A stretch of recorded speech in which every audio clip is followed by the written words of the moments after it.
Listen, if your partner shut down during disagreement, ignores you for days, withhold affection, communication, and emotional connection, this message is for you. Silent treatment is not a small issue. It slowly damages your mental health, your self-worth, and the foundation of the relationship.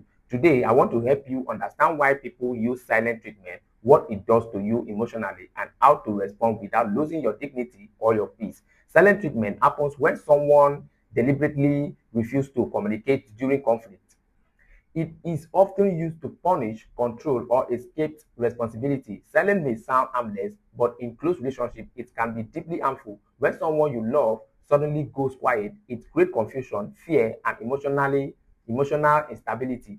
Over time, this behavior can destroy a relationship that took years to build.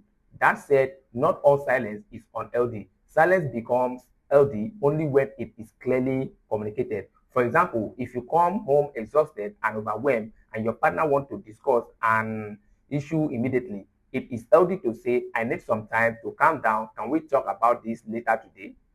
The key difference is that you come back to the conversation at the agreed time. This is not silent treatment. This is emotional regulation. Ghosting your partner without explanation is what turns silence into a weapon. So why do people give silent treatment? One major reason is emotional immaturity. Instead of taking responsibility for their actions, some people shut down rather than saying, I made a mistake or I hurt you. They avoid accountability by disappearing emotionally. This is not strength, it is avoidance.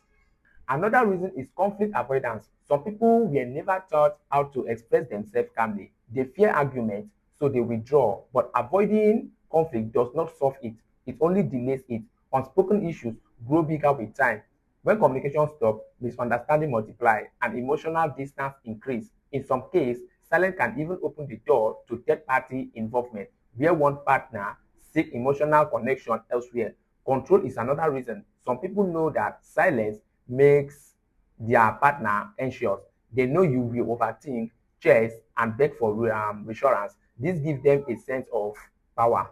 The silence is intentional, and the reaction it creates is the goal. Silent treatment can also be trauma-based.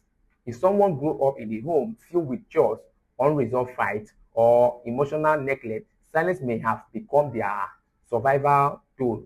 If they experience silent treatment in past relationships, they may unconsciously repeat the pattern, but using silence as a coping mechanism does not heal trauma. It only transfers pain into the current relationship. Now, what does silent treatment do to the person receiving it? It creates anxiety. You begin to doubt yourself. You question your worth. You reply conversations in your head, wondering what you did wrong. Over time, your self-esteem suffers. You may become emotionally dependent, constantly seeking reassurance just to feel okay again. Silent treatment fuels overthinking, and overthinking creates assumptions. Assumptions lead to unnecessary conflict. This is why silent treatment is toxic. Nobody wins. So what should you never do when someone gives you silent treatment? Do not beg. Do not chase.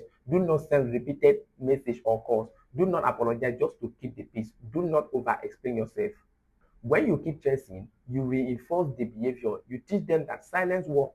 You begin to bend your reality, normalizing chores and emotional neglect.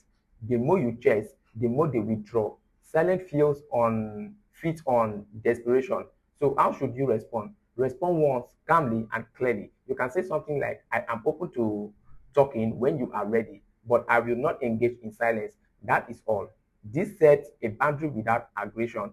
It shows self-respect. After that, continue with your life. Do not over, do not plead, do not monitor. Let your actions match your words. If the silence continues excessively, communicate your limit clearly. And if that boundary is crossed, be willing to enforce it. Never threaten what you are not ready to do. If you say you will walk away and you stay anyway, you teach them that your boundaries do not matter. Know this truth. Do not stay where you are barely tolerated. Stay where you are respected and valued. A healthy relationship is not about power, control, or punishment. It is about communication, mutual effort, and emotional safety. True love communicates, true love listens, true love does not punish. If someone keeps blaming you for wanting clarity, calling you too much, for asking to talk, or making you feel guilty for expressing your needs, you cannot build a future there. Friendship, communication, and emotional respect are what sustain relationship long term. Sometimes people give silent treatment because of unresolved trauma from past relationships that may explain their behavior, but it does not excuse it. Trauma explains patterns, but it should not be used to justify harm. At the end of the day, silent treatment hurts both people. The one receiving it feels abandoned. The one giving it feels disconnected. Nobody is happy. Silence invites distance, resentment, and sometimes even third parties. Love is not about power. Connection is not punishment. And communication is not optional in healthy relationship. If silence is the only response you receive, listen to what that silence is telling you. Sometimes the most powerful choice is knowing when to walk away.